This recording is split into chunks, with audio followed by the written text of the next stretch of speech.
I mean, I'm totally okay with that. Yeah. I just want to real quick. We introduce the show. Thank you guys for joining us here on Tac City Live. No, wow. Fail. Dude, the old Fail. show. Tac City Unfiltered, Episode 8.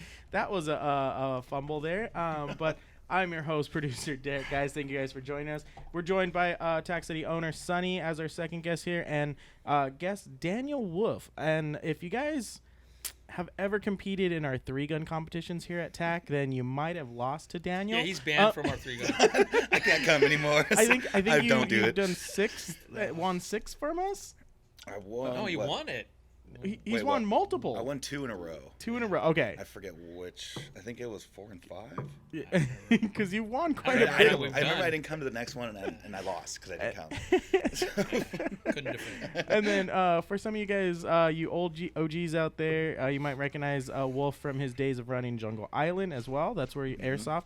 Is that also where you got into the gun enthusiasm, or is that was that before? Were you shooting guns before? Or did airsoft get you into the real gun world? Honestly, airsoft did get me into the real gun world for sure. So it's kind of common too. Yeah, because I've been playing airsoft since I was a little dude. Like back when I had like the first Tokyo Marui electric airsoft that came out, and then a King Arms right after that, and then just mess around with Springers. But yeah, airsoft for sure started me off shooting. I was too young. Could never buy a gun at that time. Wasn't 21 to buy a handgun or anything. So I played airsoft. Kind of natural progression, like you're playing one like basically a fake gun. Like I wonder what the real one's like. Right? You kind of see, because I went opposite. I started at a very young age. Tilly's walking away. Tilly, get over here. And for you guys, special guest Tilly's on the show today as well. She'll be so big. Rolling around through here with us as well. But we do want to, before we get started, if you guys are just joining us for the show, we always have a little warning for you guys. We're probably going to offend you on this show, and that's okay because we don't care. We most likely are going to have different opinions. Even between us here, we're going to have different opinions about stuff, and that's the joy of doing stuff like this. This is the greatest part. So this is your trigger warning, you snowflakes out there. If you guys are watching still, you might want to tune out if it's going to upset you. You know what it comes down to is just conversations. Yeah. People are afraid to have conversations. I know. Yeah. Everybody feels like they're going to offend somebody nowadays. It's like this is all social media's fault. Whatever happened to the phrase agree to disagree? Yeah, exactly. Right? Whatever happened to that? Yeah, right? it's not out there anymore. Triggered. Or at least, you know, I keep bringing this up. It's like clarity over agreement. Yeah. It's not make your position so I clearly understand where you're coming from. Yeah. And if I still disagree, fine, that's fine. But at least I understand it. I'm not misinterpreting. Yeah. I'm not like painting a different picture. It is what it is. Okay, but I still disagree. Okay, no problem. No hard feelings. Yeah. I understand where it's coming from. Well, so I was listening to the Bobby Lee podcast earlier today, and it was funny because they were talking about like the words people say and things. And a lot of times when you know somebody, you can joke about stuff. You can say certain words that might offend people in another. But they know where it's coming from. But they know where it's coming from. They know what's behind it. And, you don't know where it's coming from in a response on YouTube or online, whatever. Yeah. They think they know all the facts about the person based on one line. And then is he serious? Is he not serious? Sarcastic? And in a celebrity standpoint, you have people who think they know who the celebrity is, and they're like, no, he's putting on an act the whole time he's in front of that camera. Yeah. When he's not, like, that's a whole total different person, and only his closest friends are going to know who he actually is and interact. And so he might say something to somebody who he thinks is a friend, and all of a sudden, oh, man, the press and the media is like blowing it up. He's and if racist, you're offended, if you're not in physical danger, who cares? Yeah, right. It shouldn't offend you so much. No, it's just words. I mean, sticks and stones, right? Won't break your bones, but words will never hurt me. Come on, guys, let's get back to that, right? I fear it's just gonna get worse from now on. It's just gonna get worse. It's like you have to be one camp or the other. Well, you know what? You know, I think you're a dumbass too, but most of the time I agree with him. But yeah. But words that offend people, guns. So yes, exactly. I'm out of here. Especially you're behind enemy lines, right? So one of the things we talked a little bit about airsoft, and we'll get into that. But you are a 3-gun competition. Before the show started here, you were talking about you've been doing a lot more travel with it. So I wanted to just know, how did you get into the gun hobby? How did that transition happen from saying, you know what, airsoft is cool, but I want to go shoot the real thing, and then take it to the level that you're at? So it's probably with a lot of guys who've never shot competition, hopped into it. Jerry Mitchellek, If anybody knows, you know who that old man is, and he just kills Legend. it. I think I was His around. videos on YouTube are insane. Yeah, that guy is. Even now, he's 60ish, and he's still killing it. He's Yeah. still super fast. Like I shot against him and come like a couple places under him, and I'm like, dude, like I look up to you so bad because no matter how old I get, I will still be able to kill it just like you. Yeah. But I remember seeing a video of him doing a 3-gun way back in the day, and I always was just playing airsoft. I was like, what the heck is this? And I started following, started looking at all of his videos, and I'm like, dude, I want to try that. So sure as shit, sold all my airsoft stuff, and then I went and bought my first handgun and my first rifle.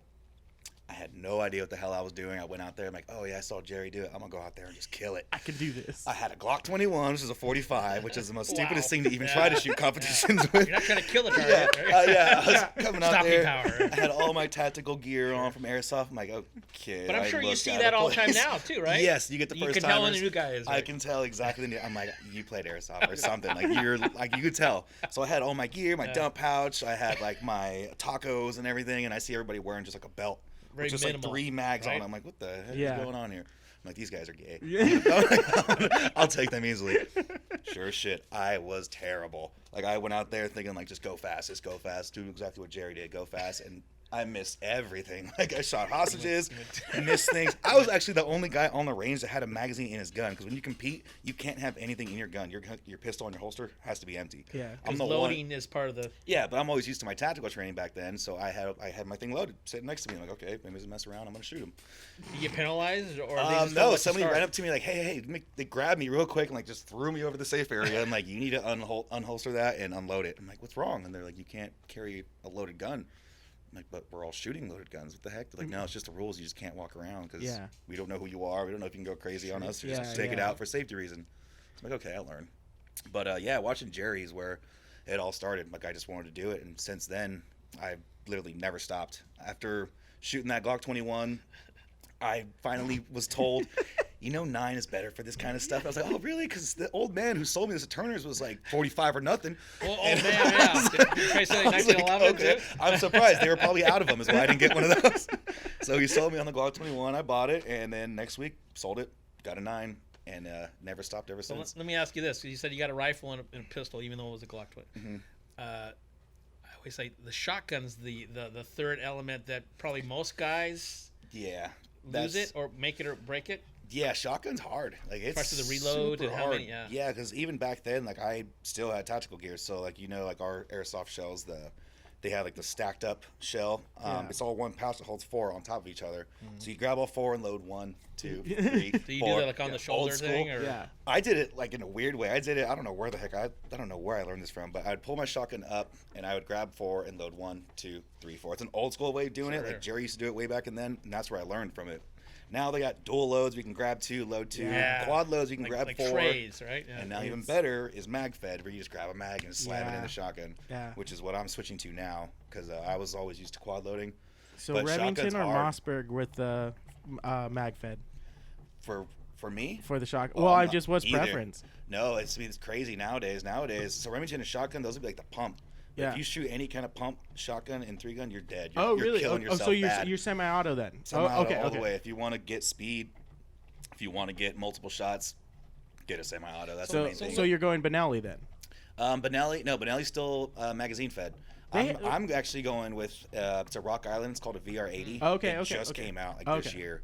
But it looks just like an AR-15. It shoots 12 gauge. Okay, yeah, and it's sick. yeah. Like they have so much stuff coming out for that, like muzzle brakes. So not traditional looking shotgun, because No. I was looking at the mag-fed Remingtons at SHOT Show, Yeah. and I was like, these are kind of cool. And then I saw the Mossberg one come out a couple of months later, but I didn't real. But I get.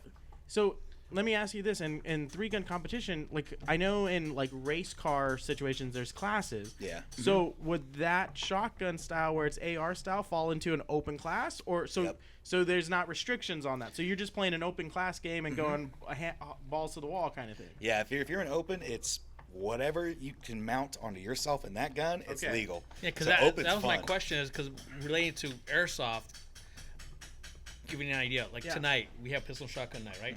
So there's so much technology and equipment coming out where we talked about drum-fed pistol mags. Yeah. Oh, and yes, like the all new this stuff. Armor Works one. And Yeah. so then I'm thinking, I'm trying to keep it as I guess pure as possible, because and we've discussed this before. Like, pistol shotgun night should be for more skill based, more tactical reloads, not just put on a backpack of ammo and even though it's a pistol, right? Yeah. Mm-hmm. So I'm wondering, even in the three gun world, obviously they have classes for anything goes to, whatever. What's the most popular, or which way do you see it going more so the other, or just they're both be? I would say open. Open's gonna get crazy big really quick because of how much these new shotguns are coming out. So like the shotgun that's like running the world in 3-gun is called a Dissident Arms, the KL12. It's a semi-auto AK style 12 gauge. They're about $3 to $5 grand depending on how much you want to spend, but they are stupid reliable. And the guys at the top of the sport, they're usually all running it. But the guys who are like me, who I don't have that kind of money to spend on one gun, And they're probably sponsored by that. yeah, they'll probably help them out with some kind of discount. So that kind of pushes it too, meaning that the gun brands, in order to push the new latest and greatest, they kind of want them to. Oh push yeah, the envelope. and you see how well those things are reliable because semi-autos are very picky. Like you have to have like 1200 FPS, 3 dram, which is enough powder to cycle the actual bolt and load the next round. But open, I think, is going to be the biggest thing just because of what you can do to your guns. Pistol, there's no limit. You can have comps, red dots, magwells, huge mags. Shotgun, you can do whatever the heck you want to it. So everybody just runs semi-auto 19-round mag-fed 12 gauges because nobody likes reloading. Yeah. And then ARs, you can have one scope on top for long range, and you can have a 45 red dot for close range. So it's almost it was seen to me like in the shotgun It's so stage, fun though. like, It's everything just so added, fun. the decider is reloading.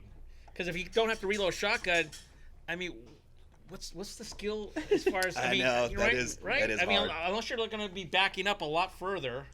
Yeah, Recoil Where's the skill involved at that point, right? yeah, true. That's the way I look at it. I mean, yeah, it's fun, but It's not practical in a way. When I think of like 3-gun competition, I'm thinking it's that like traditional like kind of shotgun. that's what makes it look hard. That's and the everything. hard part of it. That's but I also at the same time, like when we go back to the airsoft kind of talk, because we talk about it when we do our 3-gun, you have to use a shell fed. You can't use a mag fed. We have that rule in place because then you're never. A lot of shit can reloading. happen There has when to you're be- trying to get that shell in. Yeah. What happens if somebody comes with like a Marusian, that semi-auto?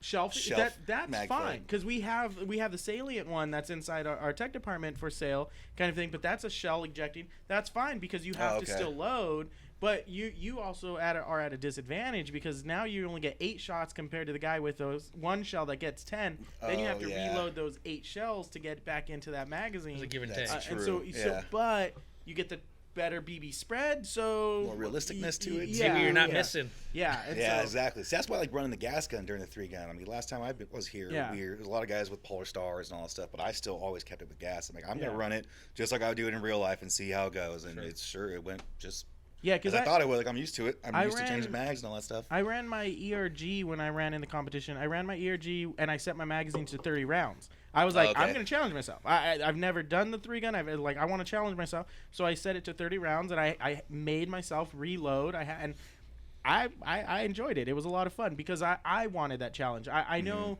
there are plenty of ways to put the cheat mode on. There's plenty of ways on airsoft and in the real gun world, but it's like I like that challenge. That's the thing I love about the sport because you can go get yourself $1,000 gun, but you know what? I have a lot more fun with the $60 revolver. Like that's it's way harder. It's way harder and it's more satisfying. But like anything, Yeah. you do something that's the harder way. Yeah. When you go back to something that's, the technology or a better gun or equipment, you're gonna be that much better with it. Yeah. Yeah. It's like true. if basketball, say you're right-handed and you start practicing with the left, as awkward as it may be, or you're not as good of a shooter with the left hand, but then you go back to your right, your shooting has improved. Even It's probably weird. shooting with pistol or left-handed, right-handed, you go back to it, it's like you feel so comfortable going back to your strong side that you'll be more accurate. Yeah. Are you Shooting offhand sucks. for your I hate shooting left hand. I'm like, screw this. Shaking like I got like I love Tourette's to or see those something. videos of the guys doing the one-handed loads. They try to I'll have to shoot. like- Oh god. If you and miss, left-handed, right? Yeah. Oh, that sucks. pistol wise, I cannot get the concept of left and right with going offhand with a pistol. Rifle, I do it all the time. I prefer going around a corner than just playing this like Switching tactical over. stuff. Yeah. Yeah. But pistol, I'm like, it's in the center of my body. I'm not what I mean. What does it matter? Like, I've plenty of people have explained it, and I get it, but it's just like, I'm just gonna play it this way. Your Screw stance this is way. very important. Yeah. More important, I think, even with. Yeah. How you hold it and everything. Are you still on a Glock platform, or have you gone into like a custom race gun platform now? I was on a STI 2011, like Okay. a $2,000. It's basically a double stack 9mm. I was on that It's for a your while. high kappa in the airsoft. Oh world. yes, Yeah. the high kappas of the airsoft world. Yeah. I forgot about that. But I was on that, and I just fell back in love with my Glock again. Yeah. I actually sold that 2011. I mean, I don't want, like, this thing is so nice. It's awesome. It's But boring. I have to keep it stupid clean, and it's Yeah. cheating. It's too easy. Like, Yeah. I still like Glocks. Like, to me, like, I don't know why. I had that gun. It was beautiful. It never did me problems. But I still fell back to my Glock. Like, I just love the way the Glock feels. I love the reliability of it. I don't have to clean it nearly as much. So I've just been sticking with Glock, and now that's all I'm gonna stick with for the rest of my life. Like, I have no reason to change that thing. Yeah, There's I'm, so much stuff you can do to them. I've told plenty of the players here, like, because the high kappas are just so boring. Like, everyone, you could do anything and everything to it, and everyone does everything and anything. Mm-hmm. It's the same looking gun over and over with just a different color. I don't see a lot of people running. What I run is a Timberwolf, which is a Lone Wolf Industries like Glock platform that's more to a 1911 stance. Because I love my 1911. Don't like the double stack, the single stack, but there's not a good option here in California for them. So when I get to Utah, I'm buying my Lone Wolf Industries, and I'm like, that's gonna probably be my primary, like, all the time, because I loved it in the airsoft world. I want it for the real world kind of thing. I think. Oh yeah. When it comes to equipment, there's always the next greatest, fancy this, whatever, high performance, blah blah blah, or high maintenance guns, whatever. Reliability to me would be the most important thing, because there's so many other things going on that you need to worry about as far as strategy. I mean, your body control, whatever. If he's not, is the equipment, if it's good enough and it's reliable, so I don't have to worry about that element. I think that's worth more than anything else, as opposed to, I'm shooting a Ferrari. Yeah. Yeah, exactly. And you have to seriously keep it up Yeah. maintenance. Like, Glock's like a drop in the dirt, pick it up, still shoot. Yeah. Whenever I compete with guys with STI 2011s, every day, every time we're doing one stage out of like the 7 we got to do, you see them all strip their mags apart, clean the inside. You can't compete if you lube can't them shoot. up. I'm like, I don't have to do that. I'll just rub my thing right in the dirt and I'll keep And on you can shooting. spend your time thinking about other things, right? Like, Yeah, it's like, I want to trust my gun, and I know Glock has got that trust. Like, there's nothing I have to ever worry about in those things. If anything I have to worry about, it's ammo related, not the gun. Like, the gun is just, they'll always keep running. They're designed insanely well. Gaston Glock, you're my hero. You're listening.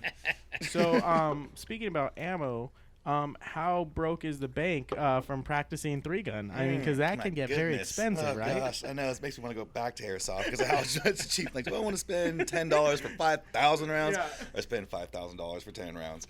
How do I want to do that? Yeah. Ammo's expensive, because at any local 3-gun match, you're shooting 200 of 9. You're shooting about 200 of bird, mixed with slugs and buck, and then about 150 of rifle.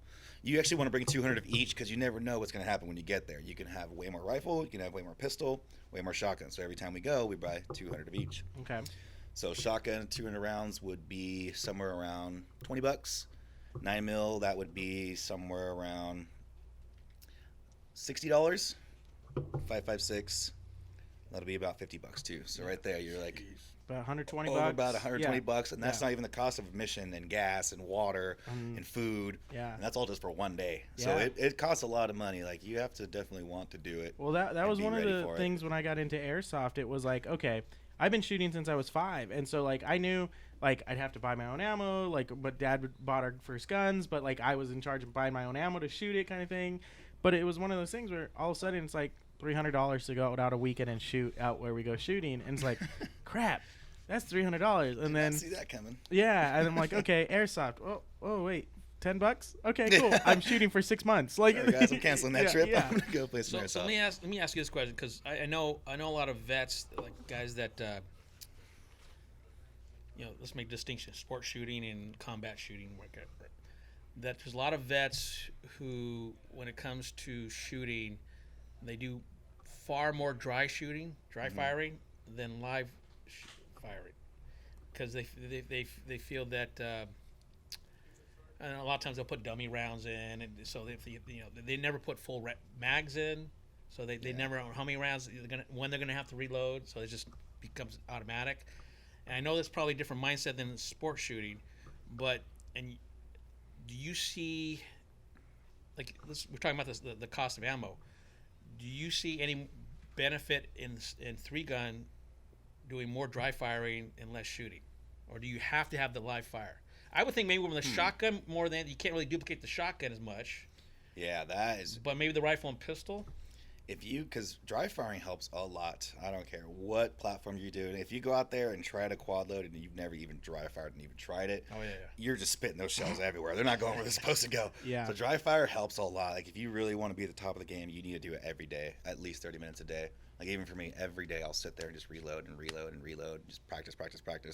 Because if I don't, like a lot of dudes I shoot against, their practice is the matches that we go to every weekend. That's the only practice they have. Like today, I actually got lucky and was able to go practice and mess around with what I've been messing up on lately. But it does help. Like literally just quad loading alone. If you can't get that down, you won't get it down at a match. Like you have to get it down if you want it to show. And I relate kind of to fighting too, because there's a lot more like MMA fighters that spar very little now, or some not even at all. Yeah, that's like his name Tony Ferguson. Like how he hasn't like sparred like in a year and a half, 2 years. I'm like, what the heck? Yeah. And I felt so bad for him in the last fight. It's like he totally did not want to lose that way. Yeah. But I mean, you have to practice. But guys like him, it's a natural ability. But with shooting, it's different. It's a perishable skill. Like if you stop, it'll show. I've noticed if I've ever stopped for 2 to 3 weeks, I'll have like 6 misses. I'll shoot a no shoot, which is a hostage. But it's for sure perishable. If you ever stop, it'll show. You'll notice it. It's like when this kind of thing, you have to keep it up. You have to keep your muscle memory up. But it's totally different. Like it's literally perishable. It sucks. You'll notice it so bad if you stop. So are you pretty much every weekend are you practicing, or about how often are you getting out to a range to practice? So I usually go shooting twice a week. I work Monday through Friday at the gun store, but then Saturday I usually compete. Sunday I'll practice if I'm not teaching, and then vice versa. If I'm competing Sunday, I'm practicing Saturday. So you're shooting Saturday and Sundays regardless of competing or teaching? Yeah, yep. So I usually always try to get that in. But if I can't shoot, then I'm at home dry firing. Like every day I get home, I'll dry fire for at least an hour. Just sit there and I'll watch like the latest dudes, like the guys at the top. I'll watch the recent matches. Name some of those names. So are they just 3-gun guys or just in general? No, but lately I've been doing USPSA, which is all 1 gun. So mainly it's all pistols. But since I shoot an AR-9, I can shoot with the pistol guys because I'm shooting a pistol caliber. They all hate me for it, and I don't give a shit. All you guys can suck it. Get a rifle, right? Yeah. But yeah, they hate me for it. They always say like, "Why are you bringing a rifle to a pistol game?" I'm like, because I suck at pistol. That's why. But no, I've had pistol a lot, but I'm going to nationals with this rifle, so I've been doing it for a whole year, basically trying to get at it. And oh, sorry, Tilly. But yeah, so everybody, I totally lost the question right now. What was the question again? We're talking about. What we're talking about. What'd you? I see. I just totally lost it. Yeah. I see. We all lost it. I was like, damn it. We're talking about drive. Dry fire. Oh, competing with 3-gun and USPSA and shooting. And how long, like training wise? Because I was asking you how many times a week you train, and you were talking about you work 5 days a week and then train or get to the stuff. And so yeah, so I work 5 days a week. Every day I get home, I dry fire for at least an hour, and then I remember where we're going with this. After I dry fire, I just sit there, take a break, do it again for another hour, and that's usually about every day. So the top guys that I go against, because I'm shooting PCC and USPSA, because I've kind of chilled out from 3-gun a little bit, just because of nationals this year. Like this is all I want to focus on is this rifle, dial it all in. So the top guys I'm going against, which I know I'm right there at their level. I just haven't shot against them before, and that's what's nerve-wracking. So I'm watching them. I'm like, oh, I could do that. I could beat you. So there's Max Leograndis. He is a very good rifle shooter, PCC as well. There's Josh Freilich. Josh Freilich's a pretty well-known dude who shoots for Federal, and JP. There is Marco Cabahung. Sorry if I got it wrong, dude. He shoots with a world-class shooter. Then there is Zach Smith, Joe Farewell, and that's it. Those are the only 5 guys I'm scared about. But those are all the guys that are at the top. Like that's my competition right there. So when it comes to nationals, it's going to be me against them. And Scott Green too. Sorry, Scott. Didn't mean to forget you. But yeah, those 6 dudes are the guys I watch. So whenever I'm at home dry firing, I'll watch what they're doing, and I'll see like, okay, you messed up right there, and I'll notice it. And then when I go to compete, I try to remember all that stuff. I'm like, okay, I saw what he did. I saw how he moved his rifle. Like, don't do that. Yeah, I was going to say, it's not about trying to do better, just kind of seeing, let him make the mistakes for you. Mm-hmm. Well, yep, because it's just about consistency. Like I can be really good on 4 stages and bomb 2, but if he bombs 3 and does good on 3, I still got him. But it's all about consistency. Like you have to just shoot your best the entire time. If you have a mistake, forget about it. Don't or ever see if all the guys are messing up in the same spot. stage. Yeah, like long range kills a lot of people because when your dot's moving so far, it depends on where your hand is. So then maybe that's where you make up the ground, right? That's that's where I've been watching. Like I watched this video, and I think it was Max Leograndis. He had like 20-yard shots, 60 feet, and he had like 2 mics or 4 mics on him. So that's all I was doing today was working on 20-yard shots to make sure I don't get any misses as fast as I can. That's where you can make up the ground. Yep. Yeah. So I'm trying to practice everything and see where they mess up, and test myself on it. I'm like, okay, I didn't mess up there, or I did. Like I need to work on that. Because your strengths are your strengths. Yep, exactly. Like my strength's speed, just going as fast as I possibly can. But sometimes that'll kill you because you can shoot the wrong target or something like that. Go as fast as you can. Yeah, as fast as you can. Once you see that dot on the target, pull the trigger. Try to go faster than that, and then you're. Yeah, then you try to go past your boundaries, and then you're shooting the hostage targets, and now you just drop like 15 points, and that puts you from first to fourth because the other guys are not making mistakes either. Yeah. So it's a hard game. Like it's always just nonstop. You have to keep getting at it fast and accurate. Yeah, you almost have to know where the stumbling portions are. Like where do I have to like really pick it up? Like it's almost maybe like a race car driver, like certain turns. Like am I getting on the brake too fast or downshifting too early? Am I not hitting on the gas too much, too late getting out of the turns? Just those little comparing to everybody else. If I'm off one way or the other, then I'm going to lose ground. Yeah. For training wise, when you're doing dry firing, are you just dry firing the gun or you're using some kind of like laser light trainer or anything like that? No, so what I do is in my room, I have basically like my little dry fire room. I have scaled down mini USPSA targets or IPSC targets. Yeah. So they're about the same distance as if it would be like 30 feet out, 40 feet out. They get smaller and bigger. So when I'm sitting there, I'll just practice. So they kind of look the same distance in your head. Yeah, exactly. They look that far. Yeah. I'm like, okay. They always look the same to you. Mm-hmm. Yeah. And then I'll have even the normal full-size ones. Like I'll have one on the wall, and then one smaller, and then one even smaller. So it looks like I'm shooting 3 different distances. Okay. So I'll practice fast shots, slow down even more. Because the further it gets, it's like you can't go too fast. Visual? Are you shooting anything? I have my red dot on. Okay. And I'll generally, because we always have to start from the hip with the rifle. So whenever I have my little buzzer, I'll hear the buzzer and I'll practice bringing it up and pull the trigger once, let it hit once basically, and then just keep riding the reset for the rest of the shots. But I'm looking at my red dot the entire time, and I'm trying to keep my red dot from not moving out of the middle A zone. If I notice that it bobbles out some way, I'm like, nope, got to fix it. Just pull it in more so it stops moving. There's a lot of things for that. And then I have like a little mini plate rack too, where I'll just practice just doing all 6 shots on it. And your breathing is probably a big part of that. Oh yeah, controlling your breathing, and then even like I can just manipulate, just do.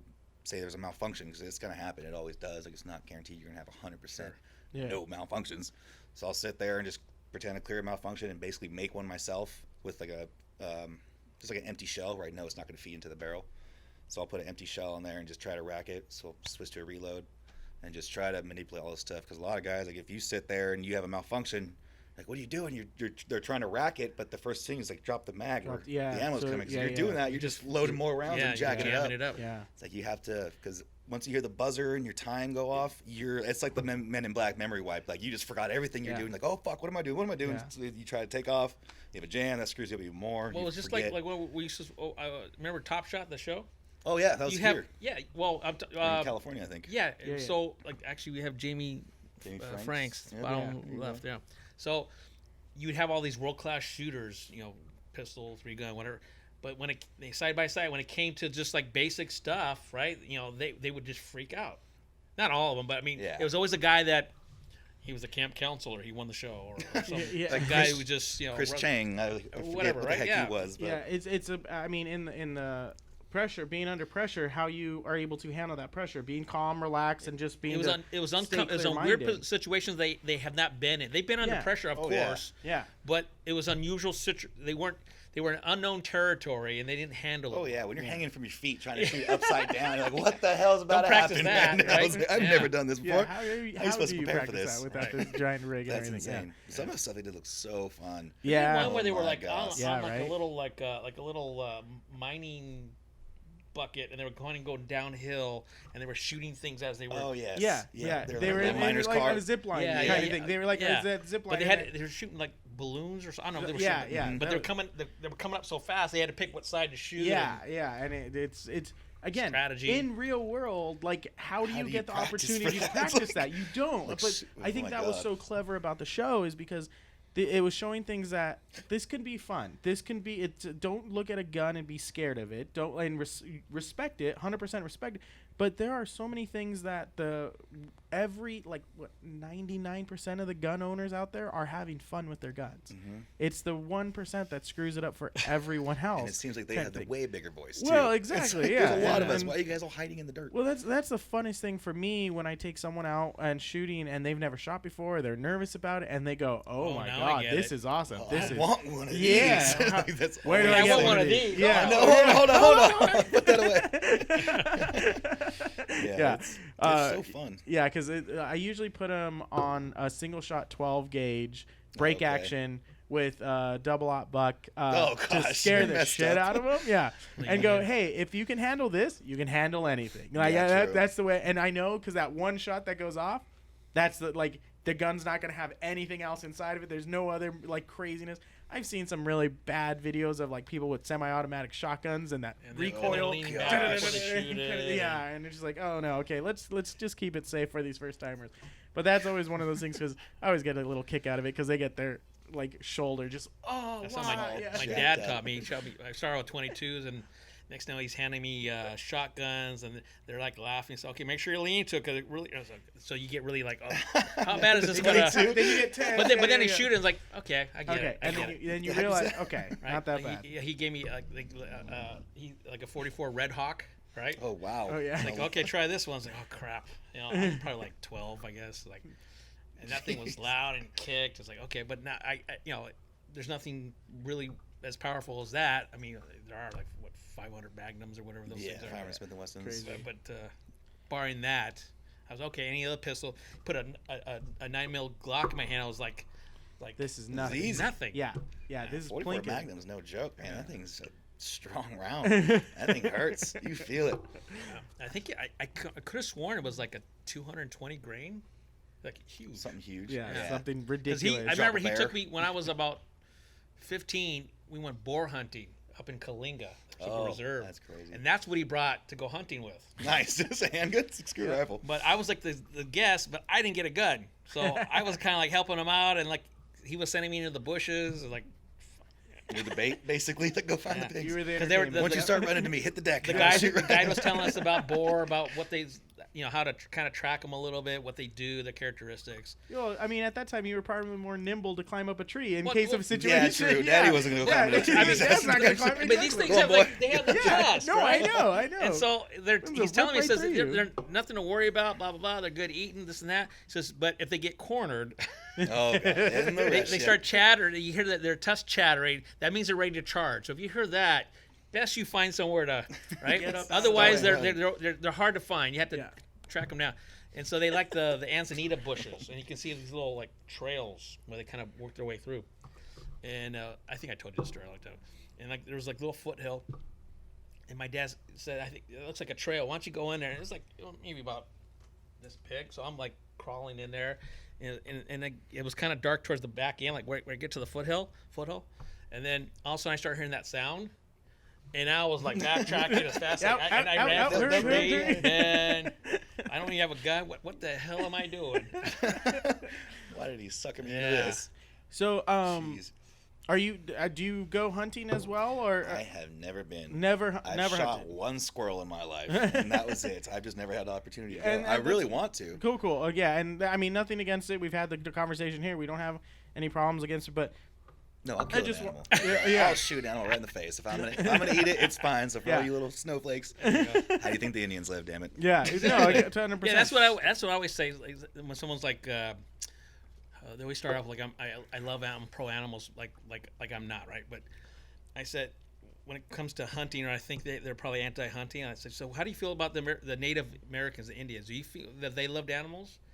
I mean, they always say, "Oh, absolutely. They probably love the land and the animals and nature as much as anybody." Great. They hunt. They hunt. They weren't vegans. Yeah, right. But I tell people it's respected when you made a kill. It was a big deal to them, and it should be a big deal for someone who hunts. You utilize everything off of that animal. You pack it out.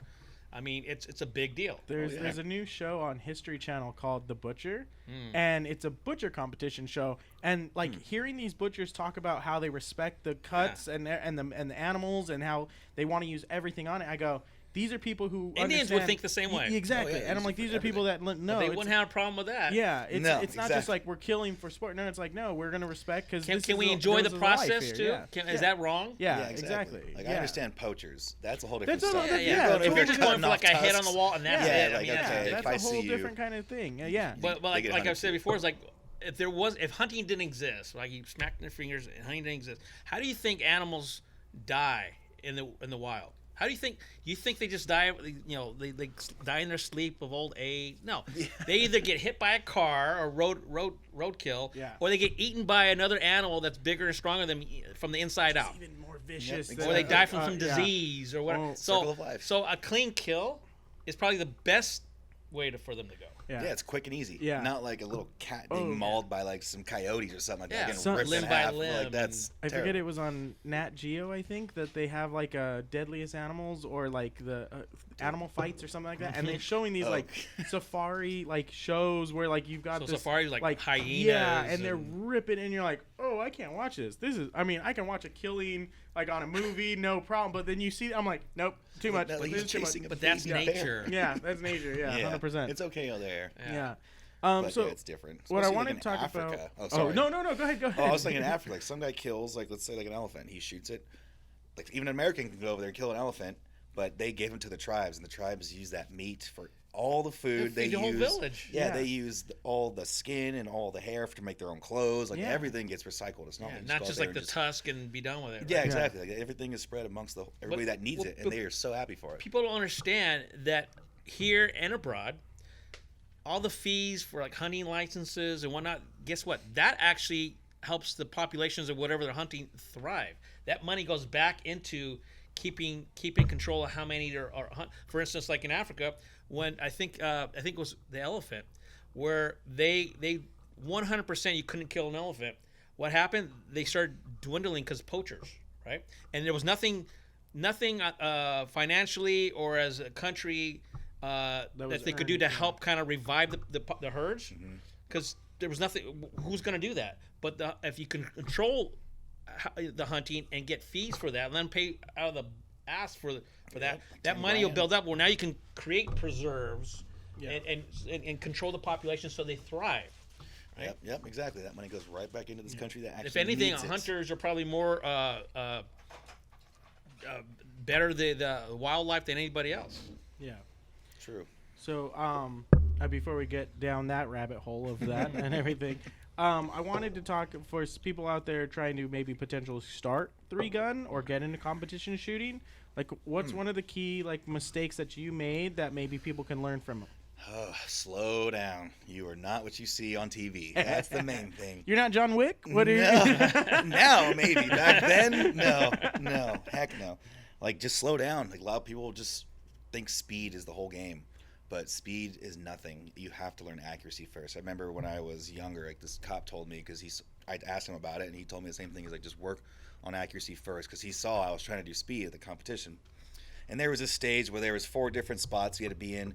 Each spot had 5 steel that you had to hit. So if you shoot 5, move the next, shoot 5, move the next, shoot 5, move the next 5. The first stage I did was I tried to shoot the 5. I went through 45 rounds and could not hit. Oh, jeez. I only hit like 4 of them because I was trying to go too fast. I didn't learn anything about trigger. I didn't learn anything about grip. I had no idea how to work the sights. Like, I just bought a gun and went out and tried it. And I just got so discouraged in it, and I just felt so terrible that the next weekend I actually just went to practice on my own. Like, I worked on everything that I saw, because I had everybody record me, even though it was my first time. I still have those videos too. Like, it was awful. But it's just, if you want to get into it, first just do it. Just go out there and do it. I mean, the best way to learn is to actually see. You're going to learn all the rules. You might get disqualified because there's a lot of rules to learn. It's okay. It's going to happen. But just go out and do it. And if you guys want to do it, buy a 9 if you're going to buy a pistol. Of course, get an AR-15 if you want to do 3-gun. For shotgun, just get a semi-auto. Even Mossberg has like a good one for like $600, and that thing will run as long as you keep it clean. But the main thing is just go out and practice. Like, I didn't get where I'm at. Like, it's been 3 years now that I'm shooting, and I'm finally starting to win at like a national level and everything. So it took a long time for me to get here. a lot of money, countless hours, but you just have to just try it if you guys ever just want to try it. Even if you don't have any guns, if you go there, people are so nice in the shooting world, especially the competition side, because none of us are felons. We're not out here trying to kill people. Like, we're all just trying to shoot some guns, go home, have a beer, and then pass out. Like, it's just what we like to do. It's our hobby. So if you go out there and you just message somebody and say, hey, I don't have a gun, like, do you mind if I borrow yours?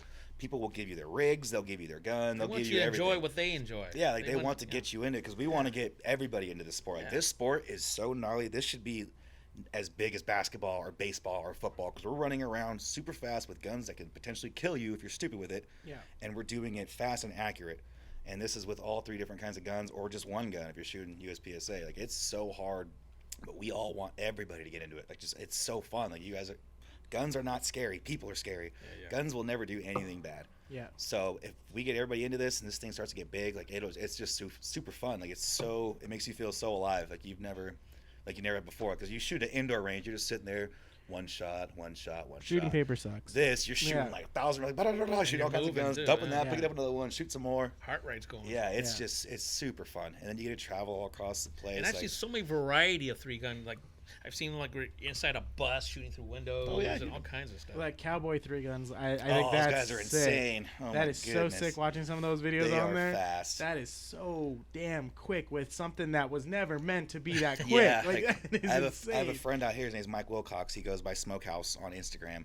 He shoots his single actions faster than I can shoot a semi-auto handgun. He's like, like, dude, how the hell can you do that? Their lever guns are like super quick. Yeah. I'm like, dude, you guys put us to shame. Yeah, and they're on target. Yeah, they're not missing either. Yeah. There's actually at the Rahagi's little sports fair they do every year. Last year it was Mike, the cowboy guy, versus my buddy, forget his name, but it was a semi-auto 9mm AR against a lever gun. And lever gun beat him. Like, lever gun beat him by half a second. And like, they both had 10 shots, and he smoked it. I'm like, wow, that is insanely fast. How they there's can probably do like that. a subculture with lever action, like how to trick them out. Oh yeah, they have like short throws, so it doesn't have to go so far. It only goes like a little bit, just enough to grab the next round. But yeah, they trick them out. There's like, I felt one at my store. You could totally tell the difference from like a normal throw to like quick throw. Yeah. I'm like, dude, that's almost gnarly. like a trigger No pull wonder. almost, yeah. Oh yeah, and like the way he does it, he keeps his finger on the trigger and just throws this. And this cycles it, and every time it comes up, his finger's already on it, so it slaps it already.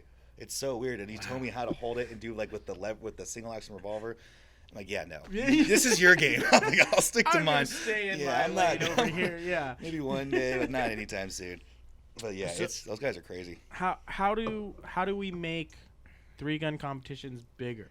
Then how do you get the bigger population out there to come and do 3-gun competition?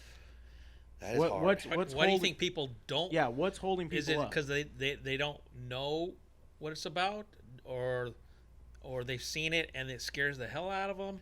Is it a fear of guns? Is it now in airsoft? I think a lot of times it's just a lot of airsofters, not all. So relax. Chill out. All airsofters. Every single one of you. Every single one. Yeah, afraid of competition. Afraid of looking bad or stumbling or losing. Lack of confidence. Yeah, they feel like they've already lost before they've even tried. Like, that's no mentality to have. Yeah. You should go in there like, I'm gonna kill it. I'm gonna try as hard as I can. If I mess up, and so if I what? suck, I'm a beginner. As long as I What don't do get they last. expect? Yeah, it's like you can't go in there with that mindset that I'm gonna lose or I don't have the right gear. It's like, dude, like we did a 3-gun. What was it? It was here, and I had like a pump, no stock on it or something like that against like Sosa and I forget who, LTD too. But they had like their gas Tokyo Maruis. Oh yeah. I think Dave Soto. I think he was. Yeah, he's running his shotguns. Yeah, but we still got like 3rd place, and then the first was LTD, and the second was like Sosa's team. That was the that was the actual 3-man three-gun, gun or something like that. Yeah. I'm pretty sure because it was me, Sky from Air Splat, and then my girl Andre at the time. So and us 3 actually killed it. That was like, I don't know, 4 or 5 years ago. So let me ask you your opinion between the traditional 3-gun single person and the 3-man. I think we've done 2 different versions of the 3-man where it was a relay. Yeah. And they also did one where, okay, now here's a shotgun stage. Your shotgun guy does it. So, of the versions that you participate in, which do you like? The single person? Would you like the 3? I prefer the single because I know my talent won't mess me up, and I don't have to rely on them. Not saying anything bad about my teammates. Sure. But just me, we blame I know everything on the guy that we got exactly. second place. Like, we blame it on the other guy. They blame it on the other guy. Exactly. We just do the round robin of like. Did you find it harder as far as a team thing? I mean, as far as I mean, no, it wasn't really harder. I mean, we still did pretty good, but it's just. Did you feel Like, any extra pressure? I know I could have cleaned up on when it was just me or just with the 3 people. For me, it felt like it was more pressure, and that's where like really get into the mindset. Like, okay, I don't want to let the guys down. Yeah, I had to memorize everything. I'm like, okay, I have to remember exactly what I have to do, and I have to keep my spot up because I know these 2 are gonna be counting on me. And I did my part, but then when it came to their part, one of them would drop the ball somewhere. I'm like, damn it, dude, you just lost it for us. I could have did better there, right? Yeah, it's like I could have just done the pistol part and not the rifle part. But the 3-man 3-gun, it is fun. It's just fun to have your 3 friends there and just go to town and just have fun. That's all that matters. It's fun. It's a fun competition. It does put a little bit of different pressure on you because you're like, because when we did it, we came in second place here with 2 other refs that were running in, and I took up the shotgun because they didn't have a shotgun. I'm like, well, I'm not good at it, but cool, I'll run a shotgun. And most guys aren't. So. Yeah, and so I'm like, cool. And we took second place. I mean, we lost to SYG, their little team that they had, and again, they're about speed, and so I couldn't hold it against them. I mean, they beat us by like 30 seconds. Like, and they had speed on them. Like, they got some little chicken legs they can take off. Yeah, those big boys. Yeah, gravity doesn't like us. Yeah, and so it's like they definitely, and it was one of those things. Was like we kept fighting, but then the team after us, I think, had 30 seconds before they got to like 3rd place, kind of thing. Because, and so that I'm like, okay, we're good. Yeah, we're good. We're not terrible. We're not terrible. We're good. Kind of thing. I remember seeing. I think it wasn't just the single man, but also the 3-man 3-gun. The common mistakes that I would see would fall in line with you talking about going too fast, where they might move on to the next stage faster or the next target, but because they spent so much time shooting that they had to do more reloads. Yeah. And in some cases, believe it or not, they do some more reloads that they actually run out of BBs to even finish the stage. Yeah, where you could have just shot slow once, down took and make them penalties, count. and moved on. Yeah. You probably wouldn't even have to get to the last mag if you just. Yeah, I noticed that too. A lot of guys they were just sitting there and just miss, hit.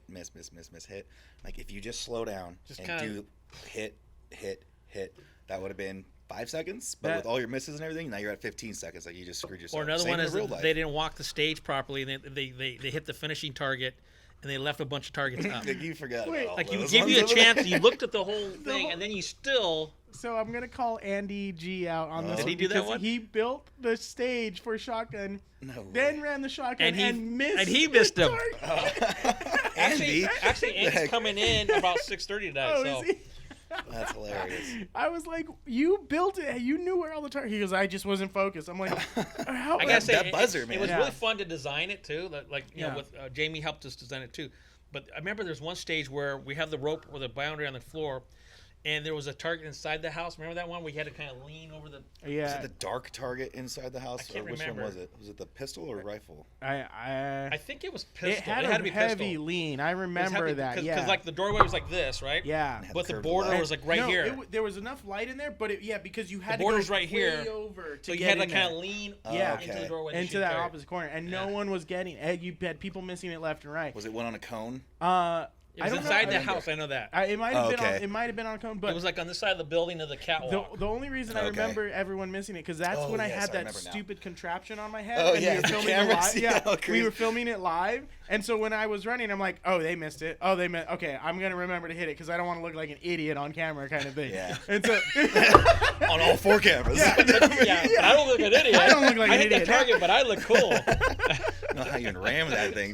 Like it was heavy. I was hurting the next day. My neck was like hurting from that running that one for sure. But we got the video. We did it. We did it. We're gonna schedule another one this year for sure. Yeah. Like the last couple, I don't know if you went the last few. I think we I actually missed did. the last. We did the Ep008 style with the actual scoring sheet and everything. No, you did that one. I did that one. I think you I won that one. You didn't do the 3-man 3-gun. The No, last I missed 3-man that. I missed the next one after because that was yeah. the last one we've done in a 3-gun competition. I think we're gonna still stick with a single for now. Yeah. Well, I know you were wanting to rotate. Maybe you want to go both. 3 and then go single, then go 3, then go single, kind of thing. But I wanted to talk to you a little bit about the airsoft past and like your knowledge of that, but. How do we make 3-gun airsoft more popular? Because I think it legitimately can be a bigger thing in airsoft because there is an Ep008 division of airsoft. Mm-hmm. Like 3-gun nation too. And Japan. I think and they're so crazy about it. But when it comes to 3-gun airsoft here or Ep008 airsoft, It's nothing. There's no like it's very. We are like one of the only fields that are really doing something, and we're doing it. We're doing it very sporadically. But how do we get to that next level? How do we bring more people into that sport?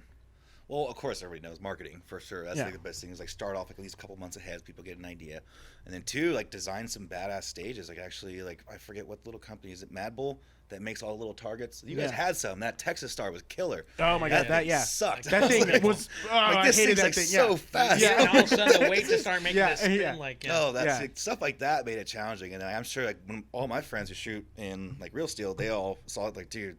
They're like, screw that. That thing is in real life. Like, I wouldn't even, like, I don't know how you even hit anything. I'm like, dude, I don't know either. I didn't have a light. I couldn't see anything. Yeah. But it's, I would say, just marketing and then mainly designing it just like how real life would be.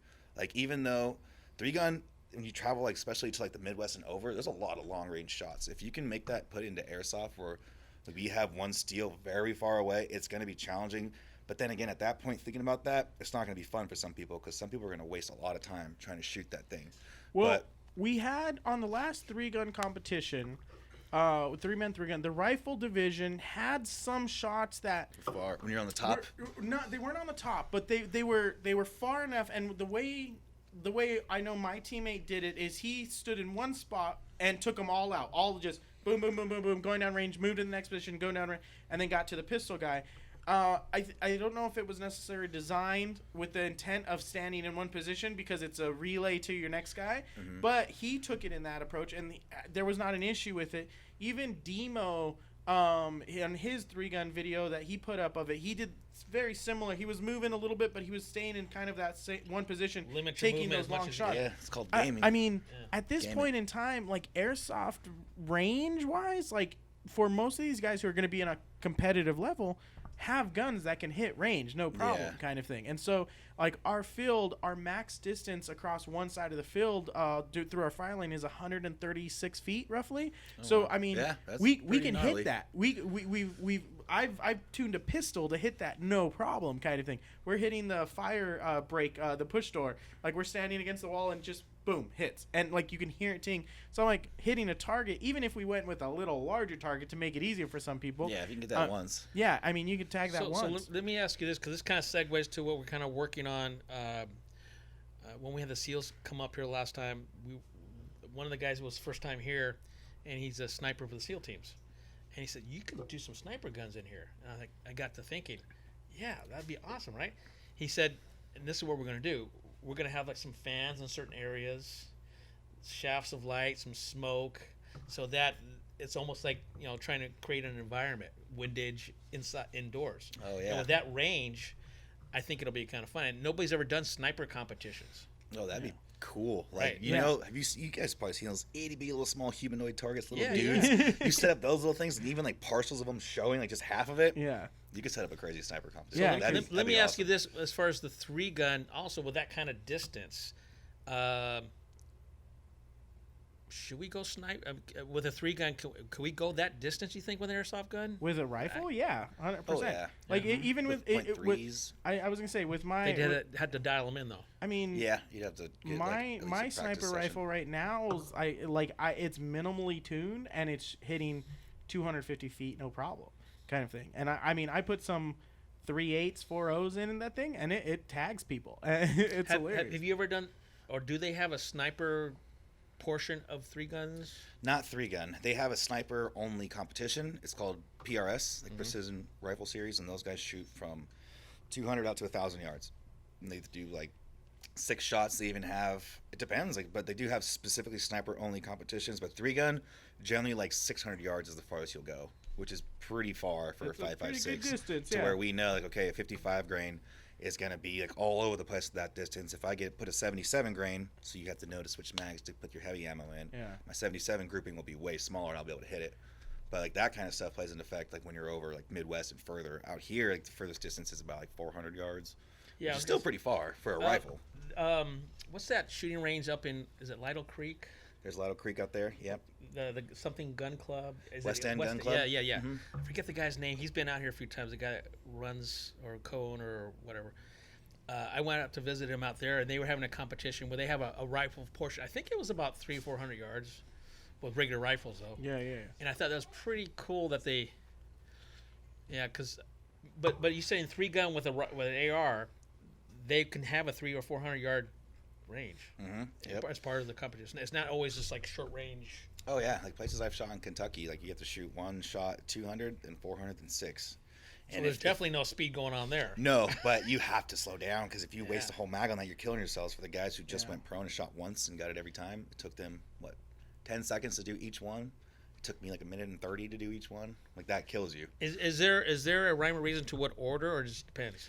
It just depends. It's just easier. It's better for your mind to get the easy ones out of the way.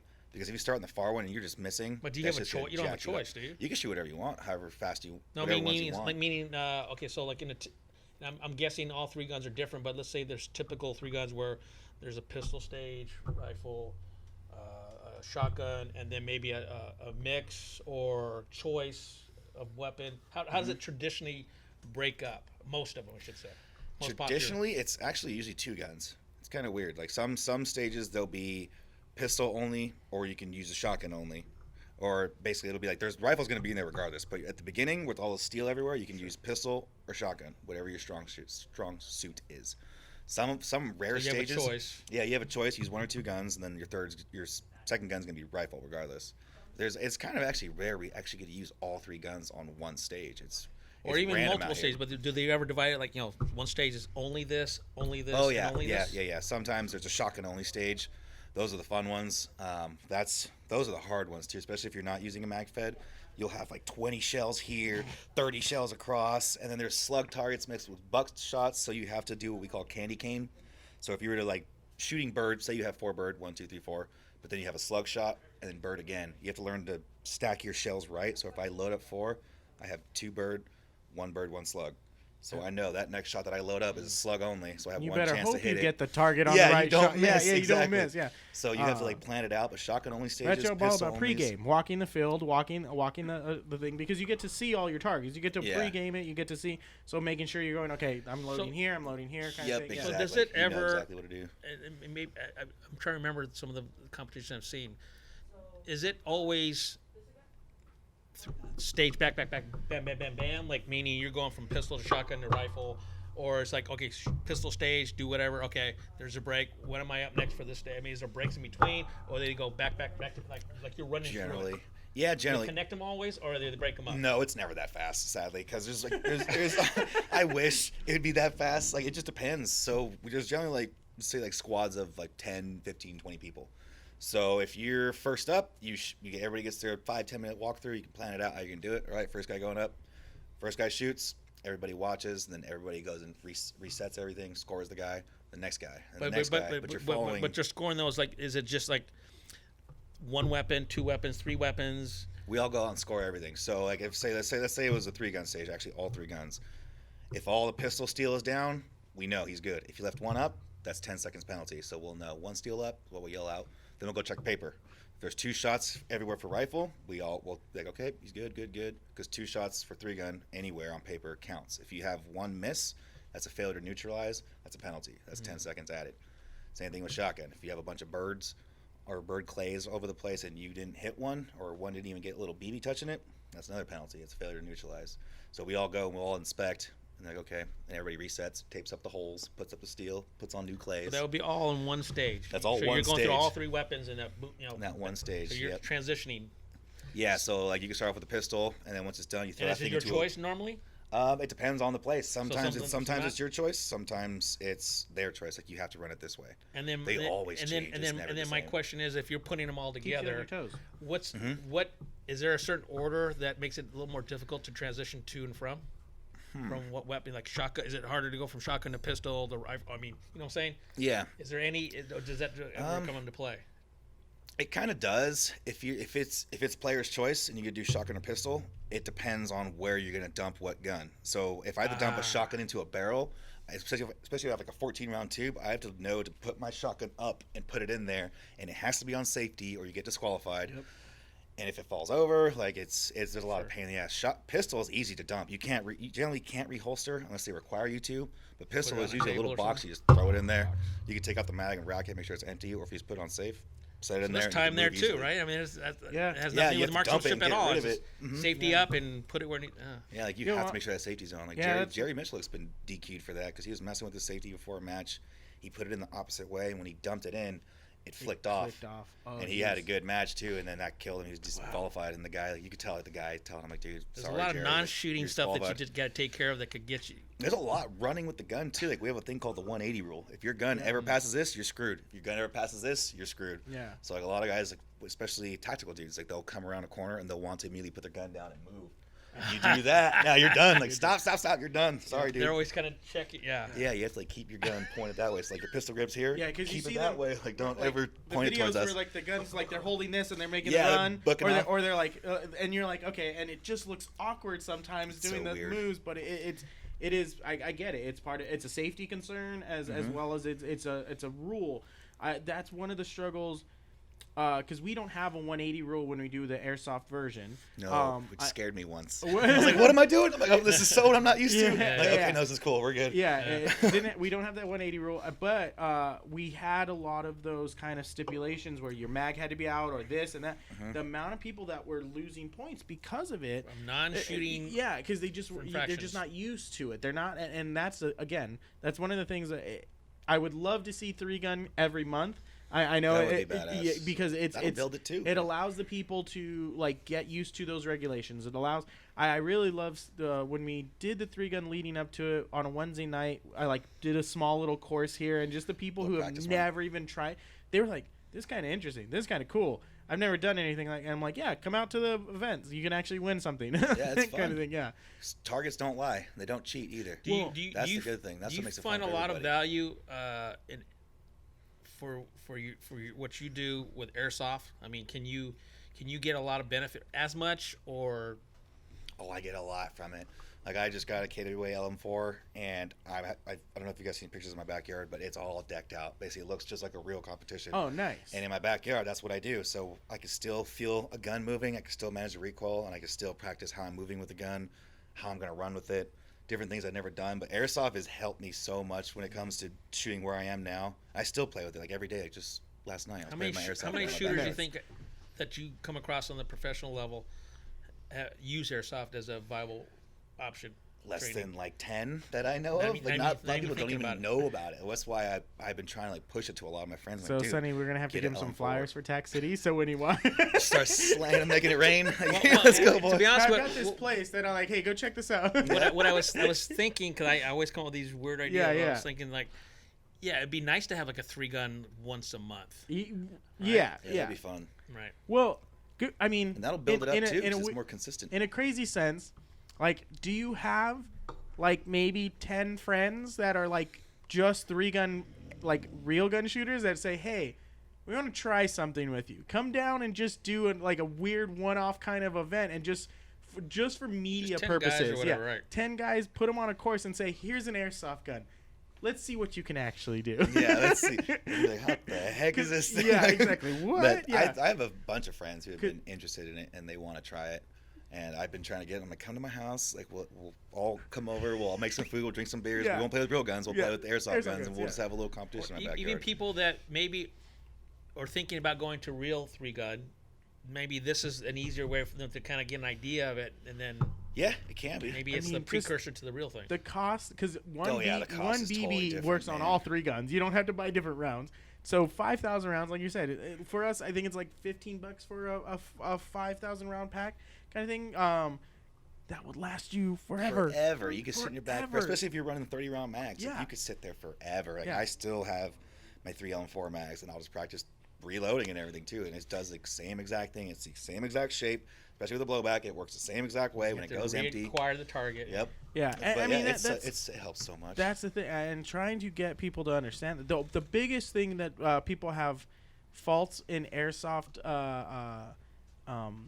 3-gun competitions is they drop the magazines, and I think Oh, they're scared to drop them too. Jamie I'm gonna broke Oh, yeah. 3 magazines that Yeah, day yeah. because they're a little more delicate, 100%, Oh, yeah. and so they like I remember He didn't Russian realize was it. wearing a dump pouch like right as a in the cod front. piece. I was like, how's that not smacking you in the nuts right now? Like, fuck that. Ow, ow, ow, ow. Yeah, because he's wobbling But the it rest was, of the day. one of those things. But and so you as an airsoft, you get a, like you got to go to a dump pouch. You just can't throw to the ground kind of thing. And so you make those slight changes. But I love competition in that sense. And I when you were talking about watching other people's videos and whether they failed, I wish more airsofters actually, like, we did the whole Speed QB broadcasting and like nobody watched any of it.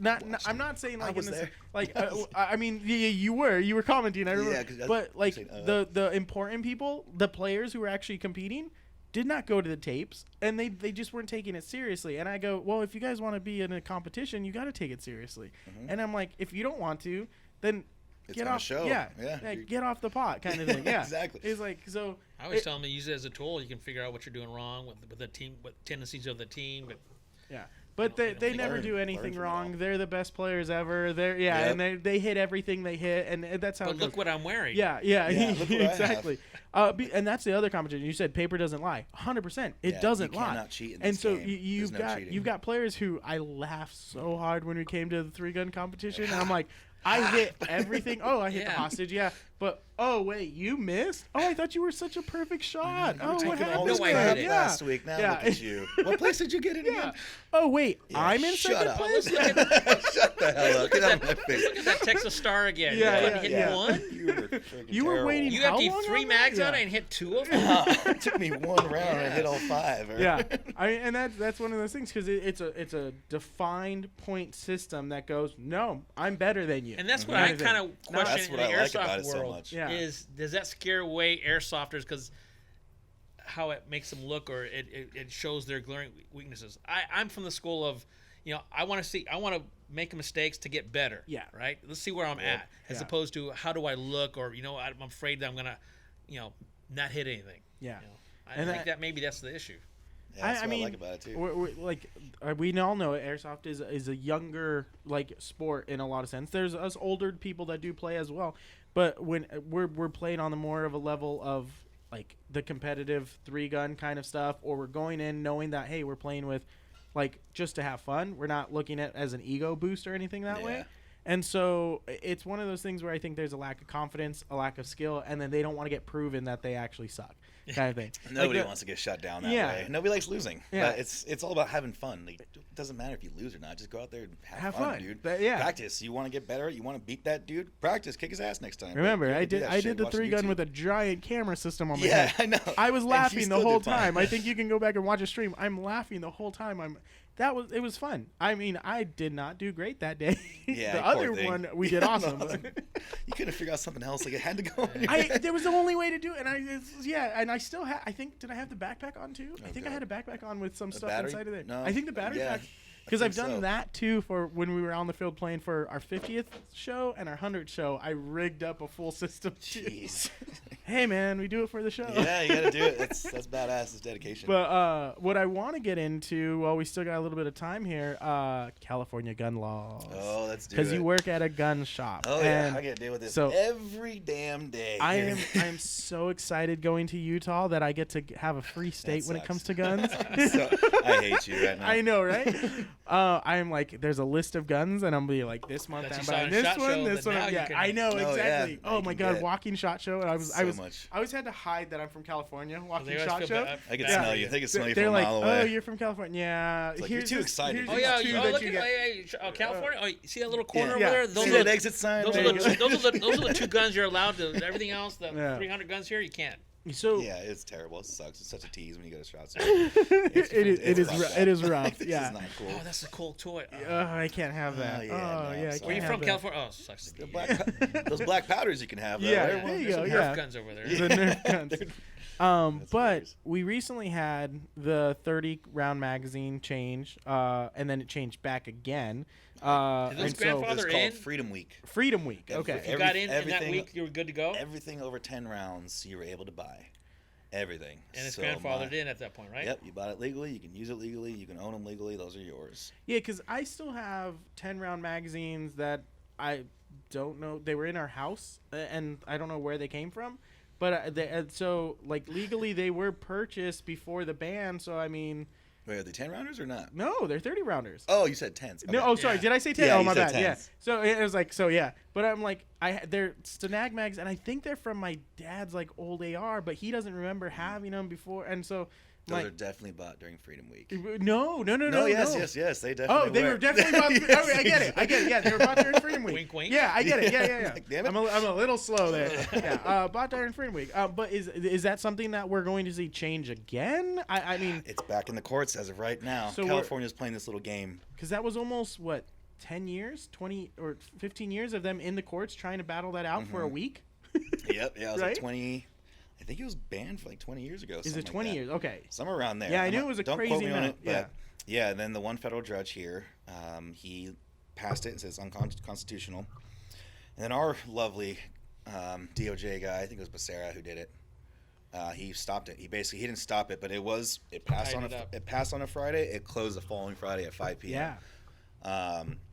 And California basically didn't stop it. They just said, "Hey, can we put it back into the courts as a stay?" Till we could figure it out. As a So now stay. it's right back to where it started, and it's probably going to sit there another 20 years again. Jeez. But So during that's that just as week, good as saying no. yeah. But during that week, California bought millions and millions and How was millions business for you of guys mags. then? It was stupid busy. So we sold a lot. Just mags. We had like probably like at least a couple 130 round mags that were AR-15 Lancer mags. Like they're basically HK mags. They're not cheap. They're like $25 a piece. We had guys grabbing handfuls and lining them out. They're like, okay, I didn't think about spending $3,000 a day, but whatever. They would buy everything because, like I said, we Max saw out law that credit enforcement, card. Yeah. everything. So even I have a few friends that work at Gun Mag Warehouse, which is not in California at all. They even put a big post like, California, thank you guys so much for the business and clearing out our entire warehouse. But next time, chill the fuck out. That was too much. Like they had overworking. We only like had crazy. a week. That's all we had. Like, But it's facts. everywhere across the U.S., every single store, every single online store was cleared out because of California bought everything. Like all the mags, like even Gun Mag Warehouse, that's their job. They had gun mags. Cleared out everything. Nobody was safe. Like Brownells was out. Even random little places in like Alaska that don't even have one gun People store. doing They were out. searches like finding- Yeah, people were just buying what they could when they could. And yeah, from anywhere. I'm and happy get for it. that. I'm very glad that many people finally woke up and Yeah. bought what they needed and actually did it. So now it's like basically like a big screw you, California. Now we have a shit ton of mags that you can't do anything about. It's Yeah. so funny. Like, that I'm glad they did That's that. just mags. I mean, God forbid they. Yeah. You know, so the guns get out. You know, the If roster. the roster goes away, which is supposed to be heard this year, if that goes away, That's a business pistol is roster. gonna Man, yeah. if just it's- what's allowed here? Yeah, If that's yeah, gone yeah. this Even year. for a week, that'd be great. I'm Oh jumping all my over. God, I know this will be another whole bunch of thousands I don't want to spend, but if I have to, I'll do it. Jeez, that would There's be. so many You guns. guys that would be can't you get. guys would be kind of like the Halloween store. Like you make all your money in a week for the whole year. Yeah. Yeah. That 1 week made us a lot of money. It was ridiculous. It was Yeah, because that's the insane. thing that sucks. Like, I want a PPQ. Those are The only way badass. to get it in here is I have to go through all these crazy loopholes and all this stuff, and it's going to cost like 4 times more than the gun's worth.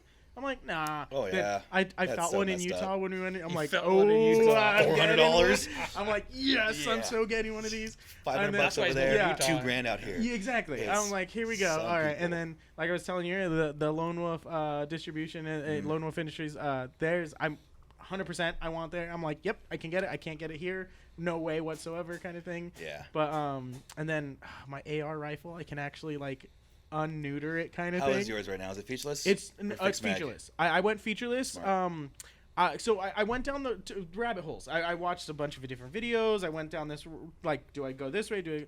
The biggest thing that sold me was that in case of a jam, the mag stuck in there. You have to double pin push, I wasn't worried about speed. I was just thinking about like, you know what? It's a pain in the ass to have to sit here and do this. I just want to be able to pull that mag out, clear my gun, put another mag in, start shooting again, Yep. kind of thing. So the shark fin I have on my Magpul, like I have a Magpul grip with the Kydex shark fin. The Exile? No. The one where you push a little button, it slips right off? No. It's got 3 okay. screws inside of it, and I okay. just undo them and pull that off. And then I pinned my Magpul stock on the back of it. I had one of their just basic stocks.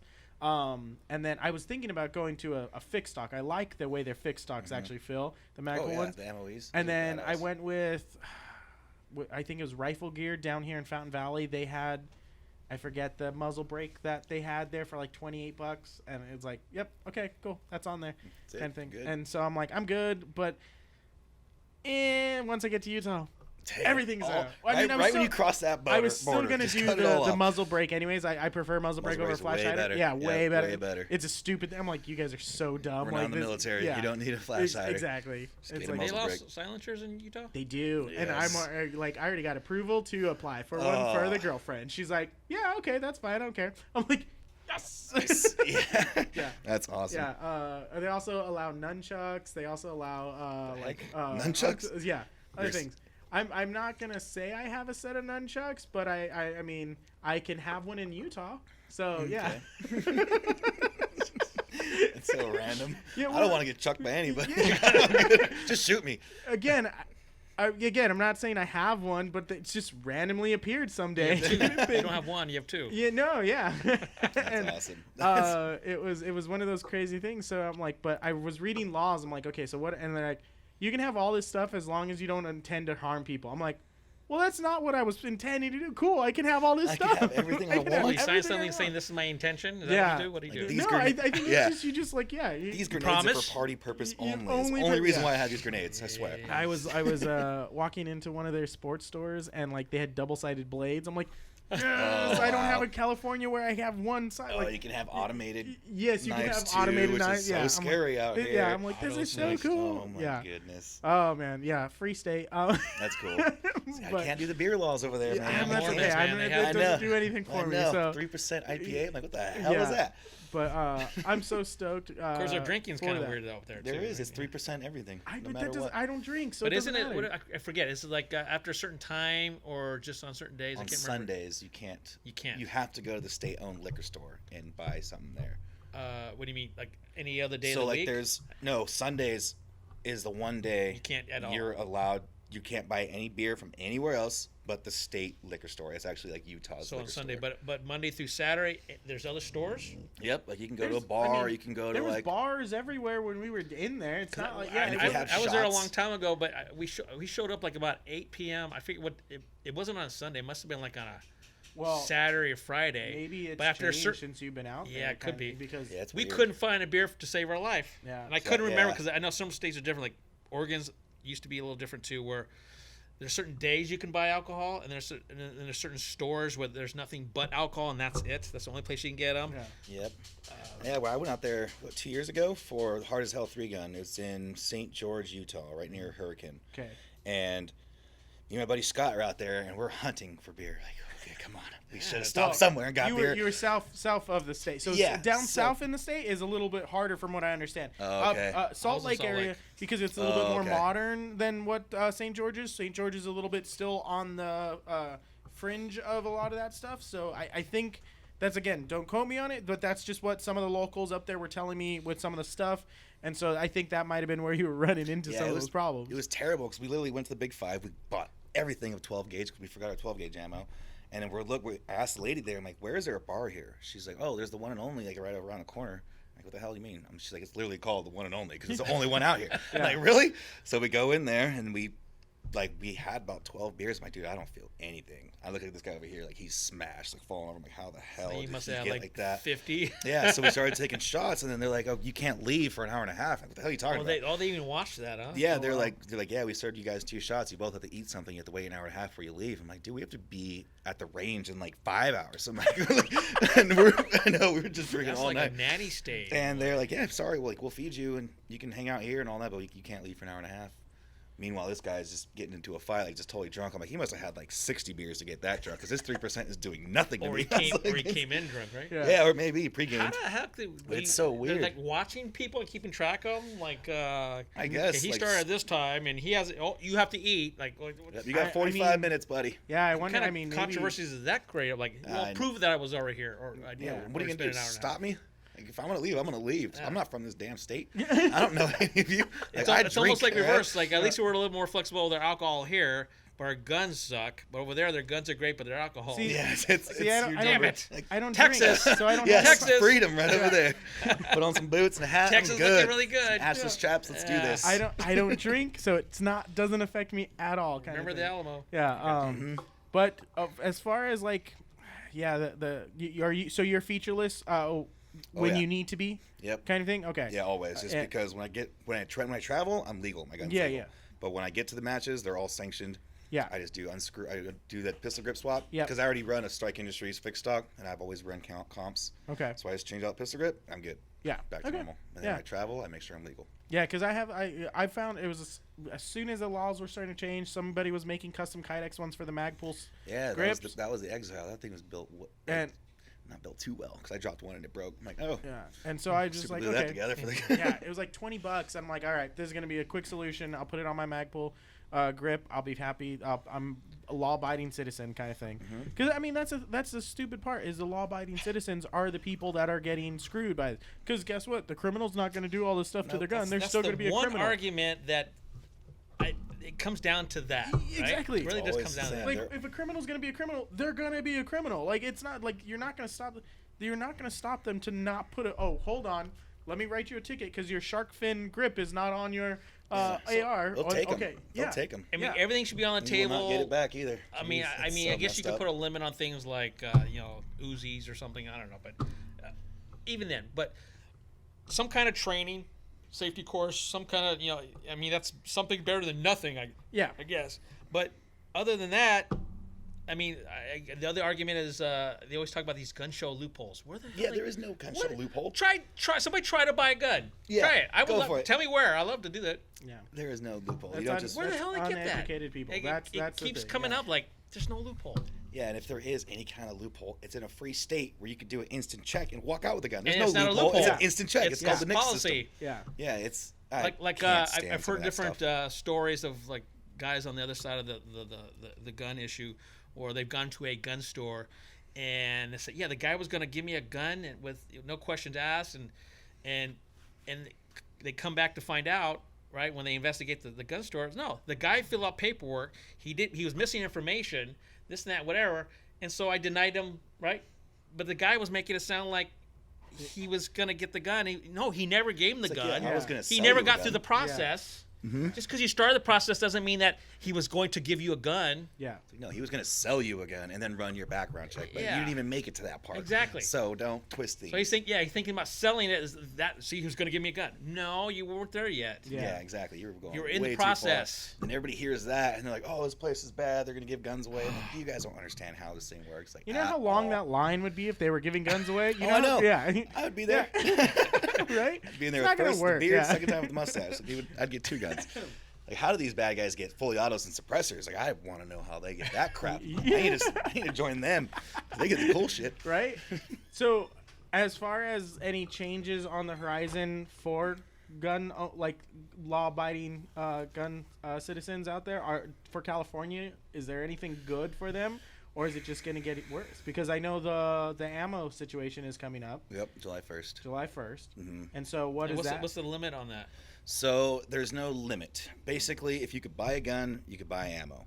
If you don't have any guns registered to your name, you have to pay up to $19, and then they could potentially do a 10-day wait for you to pass a background check to buy the ammo. So are they saying So that? you're basically doing like a DROS period for ammo. Basically, but if you already own a gun and you have guns registered in your name, all you gotta gotta do. And you're buying ammo for that particular gun? I don't think they're doing it by matter? caliber. No, I think they're just doing it just because you own a gun, you have one DROS in your name, you're good. It's $1 charge to the state, of course, because California wants their money out of everybody. So it's $1 charge. We swipe your ID, pick your ammo, and then we say if you're good to go or not. But if you don't have a gun, okay, so if you don't have a gun in your name, and you would want to buy ammo, you'd have to pay. So are they? I'm trying to figure out what their thought process is. So meaning that someone's okay, buying hold ammo. First of all, I'm gonna California. stop you because People are buying ammo ammo for an illegal gun. Is that what they're trying to figure? And then they want to make their money off of that. More money off. I mean, basically. How's it? I know. So what they're It doesn't make creating sense. is the same thing that happened with all the drugs and all the Reagan era and everything. You're creating a black market for ammunition, because what's going to then happen now is you're going to get people like, hey, I don't have that register. Can you just buy, like, Uncle Bob? I'm gonna me go some buy beer. Hey, yeah. Yep, it's like, exactly. hey, oh, I already have a gun. I can go buy all the ammo. Here's $500 worth of ammo, kind of thing. And then I'm gonna go. Here's this. No, I mean, here's I this, understand that, kind of thing. but that's that those two different scenarios doesn't negate that. No, it doesn't. Right? But no, they're So creating it's like that by that meaning scenario. the only way you can buy ammo is prove that you have a gun registered. Bottom line. Period. Yeah. That other option, why does that exist? Yeah, exactly. Why does that even matter? Yeah, because And if it doesn't matter what caliber, if I'm buying 9mm ammo and I only got a 22 registered, you don't care about that as long as I got a gun registered. Yeah, right. Who cares? Yeah. But if I don't have any guns registered, I'm buying buku ammo. I mean, Yeah, my now first I thing have to is go through you don't background have check any and- guns. Yeah, exactly. And do a 10-day wait on that crap and pay $19 instead of $1. A lot more, yeah. Like, I just want 50 rounds of 22. Why the hell do I have to pay that much money and wait 10 days to pick up my 50 rounds of Tell me, 22? go buy a That gun. costs $5. yeah. Go buy a gun, And get that registered, and then especially I'll for- give you a deal. Like Yeah, people like, exactly. oh, you know what? I'm gonna go out shooting this weekend. Oh, wait, I can't now. Kind of thing. I have to wait 10 days to shoot. And because before there's no check, there's no nothing. Felons could potentially buy ammo. Is this a way to stop I think felons? felons can reload ammo too. Well, Everybody's going to get reloaded Exactly. soon, I'm I mean, sure. They're serious. But, I mean, is this or a way cross to states try with to it. People are still going to cross states with it. So wasn't that a law that was supposed to be passed? That's still illegal. You can't buy ammo and cross state with it. You can't buy ammo on cross state. Yeah. Okay, and so But like, there's like certain instances. Like, what if I'm going out to shoot 3-gun and I come back with my own ammo that I bought here in California? Yeah, that's Yeah. what I was Are you gonna gonna ask. say I bought it over there and call me a felon? Yeah. Like, what if I just have loose ammo in a box that I bought here, went over there and shot, and came back with it again? I guess it's Yeah. my ammo. it's like So How you that gonna- scares the shit I out don't- of me is crossing lines. Like if I go to Vegas, I like to because that's a long drive. Yeah. And if I get stranded, I want to have a gun on me. Yeah. Right?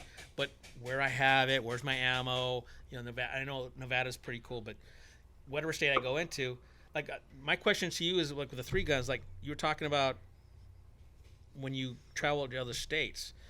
Some of the stuff that you have technically is not for the public legal, right? Mm-hmm. But yet you get exceptions because of. Is there a certain process that you get because you are competing with it? Because I'm out of state. Meaning, like, so are there certain? because you were saying you have your guns regulated for travel purposes, and as soon as you get to Yeah. competition, because they're sanctioned at Then the you can competition, assemble you them just or- disassemble and change what you need to change, and then you're fine. There's no Yep. because. That's one of the things I've also like heard from people because I don't go to technical like ranges or anything. I go out to the middle of Barstow Desert and I don't have anybody. Hodge Road, baby. Yeah, exactly. Yeah, actually, yeah. That's the place. I love that place. I I, was go like, there wait, every hold year on, for my yeah. birthday. We go Hodge or we go Fort Irwin out off of Oh, Fort yeah. Irwin and Copper City is one of the roads we take out to where we go. Yeah, I think it's Kinda right thing. before Hodge. Yeah. And no, Hodge is before before Fort Irwin. Oh, okay. Yeah. But the situation that happens though is when you get to ranges, no one's actually checking. No one's actually Nobody cares. so We're all you- there. Everybody. Nobody has an on-roster gun there when we compete. Yeah. Nobody. Yeah. Like, everybody's legal. And especially when we go, like, to So other it's just states, getting too. to those ranges safely is the problem. Yeah, and when we Or get the- there, like, it's their law is the law. It's not like you're from California, you have to abide by your own laws. Like, no, I'm out here. Your laws pertain to me as Yeah. a person here. My gun could be how I want it here. But getting when I it get there, over there, but getting there from like on my from way here, from here to there, like, once I cross, like, the Arizona border or Nevada border, I take everything off and I switch it right back. Like, I'll literally pull off the road and just do it really quick. So I'm like, So it's as a in matter of it Freetown. being assembled and disassembled is the difference? You can too. So if your gun's completely compliant, like let's say it's a fixed mag, or let's say it's featureless. If I take it apart in 2 pieces, it's no longer a gun. I can travel wherever the hell I want. Just It's parts. just a receiver at this Oh, point. okay, I get you. Okay, Yeah, that's what I was it's a weird loophole because I've heard that as an excuse for people, and then I've heard it where that's also bit people in the ass too because of If certain they don't things. know the law, it can. And so that's you play that fine line and Yeah, like it's because like then the cops don't know these laws. Like Exactly. they know so many damn laws that they can't know everything about guns. This is my job. And most I of them will are pro break gun it down to anyways. everything. If they get, they check you out, felonies or whatever, they probably don't give a shit anyway. Yeah, if they know that you're not trying to do anybody harm, like you're just trying to get out of this state and go somewhere else, like okay, get on, you're fine, whatever, you're good. Yeah. They literally cannot do anything. It's in 2 pieces, like it's not a It receiver. seems ridiculous, like if the people that are making these gun laws, that when it's assembled it's illegal, but in pieces it's not. Like, What's the fine line of me cracking them together and putting them, and then yeah. yeah, like I mean, it's, but 'cause that's if- legal. That's not. I mean, that's just a kind of or loophole they're not thing. getting there yet, where they're going to say, well, that lower or that upper is illegal, whether it's assembled or not. Yeah. Yeah. They haven't got to that point where they're individual parts by themselves. Or Because, I mean, that's Yeah. one thing that, like, again, as a law-abiding citizen, when I go out to places, my gun is featureless, but I still disassemble my gun into 2 pieces, and I have them set in 2 separate, like, in my gun bag, but one's in the front of it, one's in the back of it. No one said I had to do that. I just do it because I'm like, I don't want someone to come in and all of a sudden like, oh, hey, I'm pulling you over because you like didn't use your blinker to get off the freeway, so I'm gonna now check your car for this and everything because you're being suspicious. And all of a sudden, great, I'm a federal felon because I Hear a did lot not. of stories like Yeah, that. and it's like, what the hell? Like, I've done nothing wrong in this grand scheme of things, but because this cop didn't know the law 100% and I didn't have it to the way that he thought it was, I'm like, I would have to now guess. fight it and go I mean, broke one in of the, court. I guess the Yeah, that good would be things about terrible. California is that if you can abide by the gun laws here, and then go out of state, other than maybe New York, that maybe that in most states, gun laws are so strict here that you're going to be okay with most other states in most cases. Wouldn't you agree? Or Generally, yeah, a lot of them are gun friendly everywhere else. Besides here, everybody's just so damn scared. Is New York worse or the same? New York is worse. Right. Is bad. I had a few friends get arrested just from traveling through to get to another state. Yeah. They weren't even. They had no. They're like, we don't even want to be in this state. Like, we're just trying to get through. Like, it was nighttime. They had a taillight out or something. All three of them got arrested. All their guns got taken. They're like, Felonies? dude. They tried. New York tried to give them felonies, but they were explaining like, look at what we registered to. Like, this is the match we're going to. You see our names on there. Like, we're on our way to that match. Like, we don't want anything to do with this shitty state. Like, we're trying to get past here because it's the easiest way to get through. Yeah. The guns got taken. Their police department tried to give them all felonies and keep. And they actually arrested them over the entire weekend. Yeah. And they fought it all. And then they got like, I don't know how much money back just for getting harassed so bad. They're like, we didn't want to be in the state. So Like, I we guess didn't do anything wrong. There's not too many gun competitions in New York. No, probably not. I mean, that because well, like you said, was potentially just a taillight being out, and they get screwed for a weekend. That, I mean, they wanted nothing to do with the thing, and they were trying to just get there.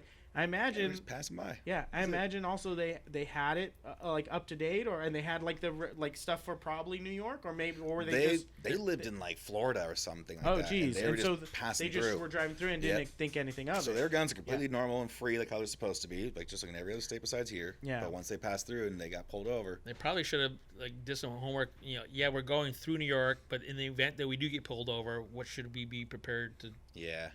Yeah, and that's tough. They But just but probably I didn't even mean, think it was gonna happen. yeah, that's the thing. You don't expect something to happen. You know, like I try to do as much research, but you can't pre-plan Especially for here, everything. because they're changing all the time too. Yeah, here like people. Hey, a lot I of heard people the come 30 in. the 30-round magazines are good to go. No, that was just a wait. Oh crap. Yeah. Yeah, like people still come in today. Like recently, you guys have any 30 rounds for sale? I'm like, dude, you missed that. That was 2 months ago. Yeah. Like, oh, what? Like, Would you missed say? it. Would you say there's probably 3 gun competitions?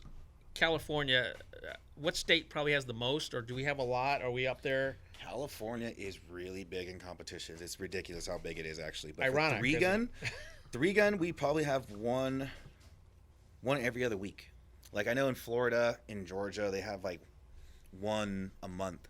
Us, we have competitions every single So weekend. we're probably Like, the hotbed for everybody's- 3 gun. Well, Yeah, like I mean, everybody's I- so scared of California. Like I know a couple guys, like That's so my buddy ironic. Dave from 3 Gun Show. He doesn't want to come out here because he doesn't know how it is out here. I'm like, dude, we shoot every single weekend. We have 3 matches we can go to: one in Piru, one at West End, one at Paula, and one at Prado. Every single weekend there's a match going. Yeah. Like, we have the most shooters, and last weekend there's 145 shooters alone Again, at one match. it goes back down ironic. to like you're there's a screwing lot the, of us you, out you here. screw the legal, law-abiding citizens kind of thing, because of some stupid thing that doesn't affect us in the grand scheme of things. And you're like, why do you have to? And what sucks is like we just want to have fun with our hobby. That's the reality. We just want to have fun with our hobby, and somebody up somewhere thinks these are bad kind of thing. I got Assault rifle. Yeah, Assault rifle. Yeah, I'm gonna put a 50-round clip in your Clip. gun. I'm Ghost- like, yeah, ghost ghost gun, 30 yeah. caliber Like magazine you're clip. talking highlights. And you're like, do you not like do some research? Actually, go down to a range and talk to the people. Go do your stuff, and like as citizens, we try to fight everything we can. And I love the It's argument that just say, not well, lame. you don't need a gun like what do you need a gun like that for? Like, well, why do you need a car like that? Yeah. Cars Who kill are you mind way to more say people that than you want guns to waste do. your money on that car? Well, Yeah. I'm not hurting anybody. yeah, You don't even know how to drive that car. You're probably gonna kill somebody on the road with it. Yeah, But exactly. hey, yeah, Yeah, going You know, 70 illegal. miles an hour with a 6,000-pound machine. yeah. That can do some damage. I say this all the time. If you want to save lives, if that's what the goal is, which is not. I mean, that's what they say. That's the tone. They're fishing for votes and whatever. If you want to save lives, put breathalyzers in every car. Make it mandatory equipment. yeah. Drunk driving. How many people die from drunk driving Yeah, compared with to all guns? With all the money this state gets Gun in taxes. deaths in any category. Put them all together. I don't care if it's suicide, police shooting, mass shooting, accidental, whatever it may be. Put all gun deaths together and compare that to drunk driving. Tell me what you come up with. Mm-hmm. Yeah. And if you want to save lives, listen, be a Hold on. little inconvenient for me to You're blow gonna piss on off people because all of a sudden we're gonna get a law next week that says no more alcohol in California. You better. No, but you know why? I know. They won't do that because there's too much money. Sonny, what did you do? I didn't mean for this to be true. There's too much money in the alcohol industry. Yeah, There's no way they're gonna do that. Oh yeah, Well, hell no. that's There's a the lot thing. of money There's for So it's that. not so about much- lives. There's so much don't money care. in the It's about gun money. industry also, and that's what's been able Well, to keep us afloat. There is, Um, but it's not as big as alcohol. No, I get that. Yeah, no, and so, that's but crazy. you have the big companies out there that like are continuously like, I don't know how like numbers or anything in that sense, but I can only imagine like these gun stores are selling guns every day because they're still surviving, they're still up and running. Mm-hmm. So I mean, if I think there was population like most of the like people would own like 3 guns or something like that. Seven. It's With up all to 7. with all the guns dispersed across everybody in the U.S., everybody would have 7 guns. Like It's like that's We have gnarly. more guns per Some of these capita guys than have, like, any other hundreds. country. Some Yeah. of these guys have hundreds for just one dude. Like Yeah. I know a guy who's got a shit ton of Glocks. He's got like 30 of them, and he's got 2 huge safes full of hundreds of other guns. I'm like, why do you have 7 ARs?